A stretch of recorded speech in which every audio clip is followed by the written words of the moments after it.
Sir, Sabarimala അന്വേഷണം, SIT അന്വേഷണ സംഘം അന്വേഷണം വഴി തെറ്റിക്കുകയാണോ? അത് ഒരു സംശയം. സർ, രണ്ടാമത് ശങ്കരദാസും വിജയകുമാറും ഇപ്പോഴും അവരുടെ അന്വേഷണത്തിന് ചോദ്യം ചെയ്യലിൽ നിന്നും വന്നിട്ടില്ല. അവരെ മുൻകൂർ ജാമ്യം തേടി സുപ്രീം കോടതിയിലേക്ക് വരെ പോകത്തക്ക രീതിയിൽ കാര്യങ്ങൾ പോകുന്നു എന്നറിയുന്നു. അതിന് SIT വഴി ഒരുക്കി കൊടുക്കുകയാണോ? ഇങ്ങനെ നിരവധി സംശയം. എന്തിന് ഇപ്പോൾ ഡി മണിയുടെ പിറകെ പോകണം? SIT ഈ അന്വേഷണത്തെ വഴിതെറ്റിക്കുകയാണോ എന്ന് പറയാമോ സാർ? ശബരിമല സ്വർണ്ണ മോഷണ അല്ലെങ്കിൽ സ്വർണ്ണ കൊള്ള വിഷയത്തിൽ സ്പെഷ്യൽ ഇൻവെസ്റ്റിഗേഷൻ ടീമിന്റെ പ്രവർത്തനങ്ങളിൽ ആദ്യമായിട്ട് അതൃപ്തി പ്രകടിപ്പിക്കുന്നത് ബഹുമാനപ്പെട്ട കേരള ഹൈക്കോടതി തന്നെയാണ്. കേരള ഹൈക്കോടതി അവരോട് ചോദിച്ചതാണ് എന്തുകൊണ്ട് ദേവസ്വം ബോർഡ് പ്രസിഡന്റായ പത്മകുമാറിനെ അറസ്റ്റ് ചെയ്തപ്പോൾ അയാളോടൊപ്പം ദേവസ്വം ബോർഡിന്റെ മെമ്പർമാരായിട്ടിരുന്ന മറ്റു രണ്ടുപേരുണ്ട്, ശങ്കരദാസും അതുപോലെ വിജയകുമാറും. ഇവരെ രണ്ടുപേരെയും എന്തുകൊണ്ട് നിങ്ങൾ ചോദ്യം ചെയ്തില്ല, ഇവരുടെ മൊഴി എന്തുകൊണ്ട് എടുത്തില്ല എന്നുള്ള വളരെ ഗൗരവമായ ചോദ്യം. ആ ചോദ്യത്തിൽ പറയാതെ പറഞ്ഞിരിക്കുന്ന ഒരുപാട് കാര്യങ്ങളുണ്ട്. കാരണം ഈ രണ്ടുപേരെ ഒഴിവാക്കുകയാണോ എന്നല്ലേ ആ ചോദ്യത്തിന്റെ അർത്ഥം. തീർച്ചയായിട്ടും. അപ്പോ അങ്ങനെയുള്ള ഗൗരവമുള്ള പല ചോദ്യങ്ങളും ഹൈക്കോടതി ചോദിച്ചു. ആ ചോദ്യത്തിന്റെ സാരം എന്തെന്നാൽ ഈ സ്പെഷ്യൽ ഇൻവെസ്റ്റിഗേഷൻ ടീമിന്റെ അന്വേഷണം തൃപ്തികരമല്ല അതുവരെ എന്നുള്ള ഒരു ധ്വനിയാണ് ആ നിരീക്ഷണങ്ങളിൽ നിന്നും നമുക്ക് വായിച്ചെടുക്കാൻ പറ്റുന്നത്. എന്നിട്ട് അതിനുശേഷം അന്വേഷണം ഊർജിതപ്പെടുത്തുക എന്നുള്ള മട്ടിൽ കേരളത്തിന് പുറത്തേക്ക് അങ്ങ് പോവുകയാണ് SIT ചെയ്തത്.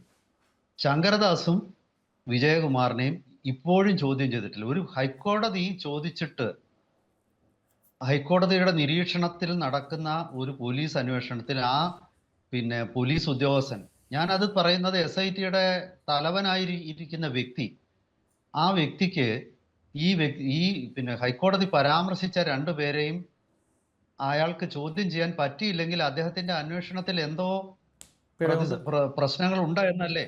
തീർച്ചയായിട്ടും അങ്ങനെയല്ലേ നമ്മൾ ചിന്തിക്കേണ്ടത്. അപ്പൊ സാർ, ബാഹ്യശക്തികളുടെ ഇടപെടൽ ഉണ്ട് എന്നാണോ ഇതിൽ നമ്മൾ മനസ്സിലാക്കാനുള്ളത്?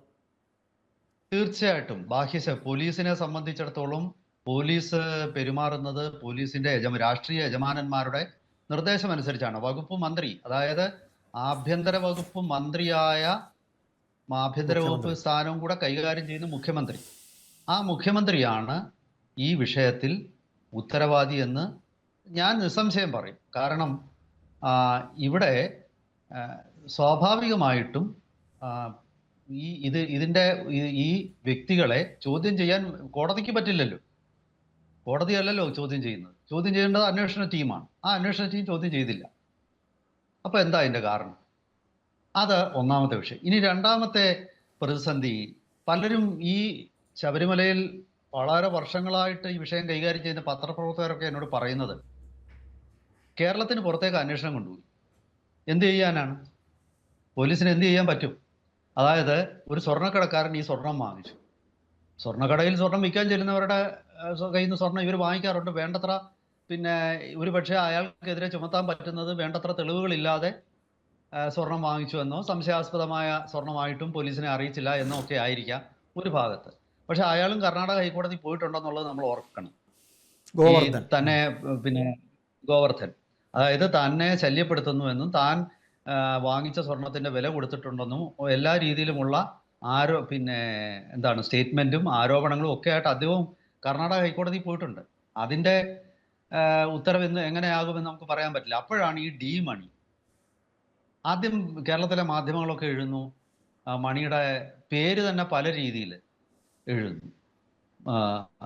ഇപ്പോൾ ആദ്യം ദാവൂദ് മണി എന്ന് ചിലർ പറയുന്നു, ഡയമണ്ട് മണി എന്ന് പറയുന്നു, പിന്നെ മറ്റൊരുപാട് പേരുകൾ ഇയാളുമായിട്ട് ബന്ധപ്പെട്ട് മാധ്യമങ്ങളിൽ വരുന്നു.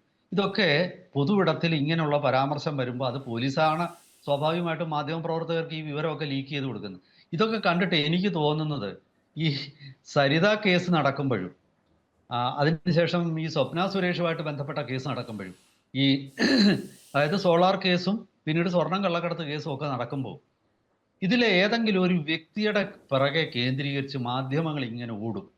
സരിതയുടെ പിറകെ മാധ്യമങ്ങൾ തമിഴ്നാട്ടിലൊക്കെ ഇങ്ങനെ കറങ്ങി നടക്കുന്ന ഒരു സമയം ഉണ്ടായിരുന്നു. അതെ. കേരളത്തിലെ ചാനലുകൾ അങ്ങനെ ചാനലുകൾ കറങ്ങി നടക്കുന്നു. പക്ഷേ സോളാർ കേസിൽ എന്താ വ്യക്തമായി എന്തെങ്കിലും വിധി വന്നിട്ടുണ്ടോ? അത് ആ അന്വേഷണത്തിൽ നിന്ന് പിന്നെ രാഷ്ട്രീയക്കാരാണല്ലോ, രാഷ്ട്രീയക്കാരെ പോയി സ്വാധീനിക്കാനാണല്ലോ ഇവർ ശ്രമിച്ചത്. എന്നിട്ട് എന്ത് സംഭവിച്ചു അവിടെ? എന്നിട്ട് ആ കേസിൽ ഏതെങ്കിലും പിന്നെ ഗൂഢാലോചന തെളിയിക്കപ്പെട്ടോ? ഏതെങ്കിലും പിന്നെ കൃത്യമായ എന്തെങ്കിലും രാഷ്ട്രീയ നേതാവ് ശിക്ഷിക്കപ്പെട്ടു? ആരോപണങ്ങൾ, അതും ആവശ്യമില്ലാത്ത ആരോപണങ്ങൾ, ലൈംഗിക ആരോപണങ്ങൾ, അതിലേക്കൊക്കെയാണ് എത്തിയത്. ഇനി ഇതിലും അത് കഴിഞ്ഞ് സ്വപ്ന സുരേഷിന്റെ കേസിൽ, സ്വർണ്ണം കള്ളക്കടത്ത് കേസിൽ എന്ത് സംഭവിച്ചു? ഒന്നും സംഭവിച്ചില്ല. രാഷ്ട്രീയ നേതൃത്വത്തിലേക്ക് കേസ് എത്തിയില്ല. അത് ശിവശങ്കരൻ എന്ന വ്യക്തി ജയിലിൽ പോയി. പക്ഷെ രാഷ്ട്രീയക്കാരെ ഒന്നും അതിൽ തൊട്ടിട്ടില്ല. ഇപ്പോഴും ഇവിടെയും ഇത് തന്നെ സംഭവിക്കുന്ന ഒരു പോകുന്ന പോക്ക് കണ്ടാൽ നമുക്കറിയാം. ഈ ചില ജീവികൾ വാല് പൊക്കുമ്പോൾ അറിയാമല്ലോ എന്താ അത് കഴിഞ്ഞ് സംഭവിക്കാൻ പോകുന്നത്. ഇവിടെ ഈ പറയുന്ന ഒരു മണിയെ സൃഷ്ടിച്ച് ആ മണി ഇപ്പൊ കേസന്വേഷണം എവിടെയാണ് നിൽക്കുന്നത്? ഒറ്റ കേരളത്തിൽ നിന്നുള്ള ആരിലുമല്ല. ഗോവർദ്ധൻ, പിന്നെ അതുപോലെ തന്നെ മണി, പിന്നെ എന്തോ വേറെ കുറെ പേര് പറയുന്നു, എന്തോ ശ്രീവർദ്ധൻ, ബാലസുബ്രഹ്മണ്യം. ഈ മണിയുടെ പേര് ആദ്യം മണി അഥവാ ഏലിയാസ് ബാലസുബ്രഹ്മണ്യം എന്നുള്ള രീതിയിൽ തന്നെ വാർത്തകളൊക്കെ വന്നിട്ടുണ്ട്. പിന്നിപ്പം ഇത് രണ്ട് വ്യക്തികളാന്ന് പറയും. ബാലസുബ്രഹ്മണ്യത്തിന്റെ സിമ്മാണ് മണി ഉപയോഗിച്ചതെന്ന് പറയും. അങ്ങനെയാണെങ്കിൽ ഇത് മണി തന്നെയാണ് ഉപയോഗിച്ചതെന്നുള്ളതിന് എങ്ങനെ തെളിയിക്കും? അതാണ് എൻ്റെ ഒരു ചോദ്യം. പിന്നെ ഈ മണി വലിയ ഇപ്പം ആദ്യമൊക്കെ ഞാൻ ഏഷ്യാനെറ്റിന്റെ ഒക്കെ ചർച്ചയിൽ ഇത് കാണുകയാണ്, ഒരു മുൻ റിട്ടയർഡ് ഹൈക്കോടതി ജഡ്ജി പറയുന്നു അയാൾ ഒരു വലിയ ആഗോള തിമിംഗലമാണ്, അയാളെ ഒന്നും പിടിക്കാൻ പറ്റില്ല എന്നൊക്കെയാണ് ഒരു മുൻ ഹൈക്കോടതി ജഡ്ജി ഏഷ്യാനെറ്റിൽ വന്ന് ചർച്ചയിൽ നിന്ന് പറയുന്നത് ഞാൻ കേട്ടത്. അപ്പോൾ ഇന്ന് നമ്മൾ കേൾക്കുന്നത് മണി ഒരു സ്കൂട്ടറിലാണ് സ്പെഷ്യൽ ഇൻവെസ്റ്റിഗേഷൻ ടീമിന്റെ ഓഫീസിൽ സ്റ്റേറ്റ്മെന്റ് കൊടുക്കാൻ വന്നതെന്നാണ്. അപ്പൊ ഈ മണിക്ക് ഈ പറയുന്ന സ്വത്തുണ്ടെന്നുള്ളതിന് എന്ത് തെളിവുണ്ട്? പോലീസ് ഈ മാധ്യമങ്ങളിൽ ഒന്നും തന്നെ മണിയുടെ സ്വത്ത് വിവരമോ അല്ലെങ്കിൽ ഇപ്പോ ഡിണ്ടിഗലിലോ വിരുനഗറിലോ ഒക്കെ ഇയാൾക്ക് പിന്നെ എന്തെങ്കിലും ഷോപ്പിംഗ് കോംപ്ലക്സ് ഉണ്ടോ, അസറ്റുകൾ എന്തൊക്കെയാണ്, ഇതൊന്നും പറയുന്നില്ല. 500 കോടി രൂപയുടെ ബിസിനസ് കേരളത്തിൽ വന്ന് നടത്തിയ ആളെന്ന് പറയുന്നു. 1000 കോടി രൂപയുടെ ബിസിനസ് നടത്താൻ വന്നപ്പം വേറൊരാൾ പേടിച്ചു പോയെന്ന് പറയുന്നു. ഇതൊക്കെ കേട്ടിട്ട് ഒരു തെളിവുമില്ല ഇതിനൊന്നും. അയ്യപ്പദാസ് ഏതെങ്കിലും പത്രത്തിൽ വായിച്ചിട്ടുണ്ടോ ഇയാളുടെ ഏതെങ്കിലും അസറ്റിന്റെ കൃത്യമായ വിവരം? ഇല്ല സാർ, ഇല്ല. ഇന്നടത്ത് എങ്ങുമില്ല. ഇന്നടത്ത് ഇദ്ദേഹത്തിന് ഇന്ന അസറ്റ് ഉണ്ട്, ഇന്ന ബാങ്കിൽ ഇദ്ദേഹത്തിന് ഇത്ര കോടി രൂപയുടെ ഇടപാട് നടത്തിയതിന്റെ റെക്കോർഡുണ്ട്. ഇപ്പം ഈ ട്രാൻസാക്ഷൻ ഒക്കെ എങ്ങനെ നടത്തി? ഇയാൾ ഈ 500 കോടി രൂപയുടെ ഇടപാട് കേരളത്തിൽ നടത്തി എന്ന് പറയും. ആ ട്രാൻസാക്ഷൻ എങ്ങനെയാണ് നടത്തിയത്? ബാങ്ക് വഴിയോ? പിന്നെ ആയിരിക്കണമല്ലോ. ഇത്രയും വലിയ തുക ഒക്കെ നടത്തുമ്പോൾ സ്വാഭാവികമായിട്ടും ബാങ്ക് വഴിയല്ലാതെ നടത്തുന്നത് തന്നെ നിയമവിരുദ്ധമാണ്. അങ്ങനെ നടത്തിയാൽ തന്നെ അത് മണി ലോണ്ടറിങ്ങാണ്, കള്ളപ്പണം വെളുപ്പിക്കലാണ്. അപ്പോൾ എന്താണ് ഇയാള്, ഏത് രീതിയിലാണ് ഇയാൾ പണം വിനിമയം നടത്തിക്കൊണ്ടിരിക്കുന്നത്? എൻ്റെ ഒരു സംശയം, എന്തുകൊണ്ട് ശങ്കരദാസിനെയും വിജയകുമാറിനെയും പ്രൊട്ടക്ട് ചെയ്യുന്നു? അത് സർക്കാരായാലും അതീവ ഗുരുതരമായ ചോദ്യമാണ്.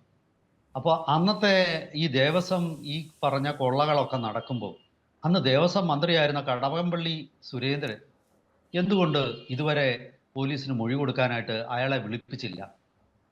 വലിയ ഗൗരവമുള്ളൊരു വിഷയം. ദേവസ്വം മന്ത്രി അറിയാതാണ് ഇതൊക്കെ നടന്നത്. അങ്ങനെയാണെങ്കിൽ എൻ്റെ ഒരു ചോദ്യം, അദ്ദേഹത്തിനെ കൃത്യവിലോപത്തിന് അദ്ദേഹത്തിന് വിമർശനം കേൾക്കേണ്ടതല്ലേ? കാരണം അദ്ദേഹം മന്ത്രിയായിരിക്കുമ്പോൾ പിന്നെ ദേവസ്വം മന്ത്രിയുടെ ഇത് ഇങ്ങനെയാണ് സ്ഥിതിയെങ്കിൽ സർക്കാരിന് ദേവസ്വം ബോർഡിന്റെ മേലുള്ള നിയന്ത്രണം എന്താണ്? ഞാനൊരു ചോദ്യം ചോദിക്കുകയാണ്. കേരള സർക്കാർ എന്ന് പറഞ്ഞൊരു സർക്കാരുണ്ട്, അതിൽ ദേവസ്വത്തിന് വകുപ്പുള്ള ഒരു മന്ത്രിയുണ്ട്. പിന്നെ അദ്ദേഹത്തിന്റെ ഈ വകുപ്പിന്റെ ഒക്കെ ജോലി എന്താണ്? ശബരിമല ഇത്രയും നടന്നു, ഞാനിതൊന്നും അറിഞ്ഞില്ല, എന്നെ അറിയിക്കാതെ. പിന്നെ എന്തിനാ നിങ്ങൾ അവിടെ മന്ത്രിയായിട്ടിരുന്നത്? നിങ്ങൾക്ക് അങ്ങ് രാജിവെച്ച് പോയിക്കൂടായിരുന്നു? നിങ്ങൾ വെറും ഒരു ബൊമ്മ പാവയാണെങ്കിൽ നിങ്ങൾ എന്തിനാ വകുപ്പ് കടിച്ചു തൂങ്ങിയിരുന്നു? അപ്പം അവിടുത്തെ പോലീസ് ഇദ്ദേഹത്തിലേക്ക് എന്തുകൊണ്ട് എത്തിയില്ല? പിന്നെ ശങ്കർദാസ്, എല്ലാ പത്രങ്ങളും എഴുതുന്നു ശങ്കർദാസിന്റെ മകൻ ഹരിശങ്കർ DIG ആണെന്നും അത് കാരണം പിന്നെ DIGയേക്കാൾ താഴെയുള്ള SITയുടെ തലവനെ SP ആയിട്ടുള്ള ശശിധരനോ അങ്ങനെയല്ലേ അദ്ദേഹത്തിന്റെ പേര്, അദ്ദേഹത്തിന് SP റാങ്കിലുള്ള ഉദ്യോഗസ്ഥന് DIGയുടെ അച്ഛനെ ചോദ്യം ചെയ്യാൻ മുട്ടിടിക്കുമെന്നും ഒക്കെ പറയുന്നു. അങ്ങനെ ആണെങ്കിൽ പിന്നെ എന്തൊരു വലിയ ഗുരുതരമായ ആരോപണമാണത്. എന്നിട്ടും അദ്ദേഹം പിന്നെ ഇതിൽ നടപടിയൊന്നും എടുക്കുന്നില്ലല്ലോ SP.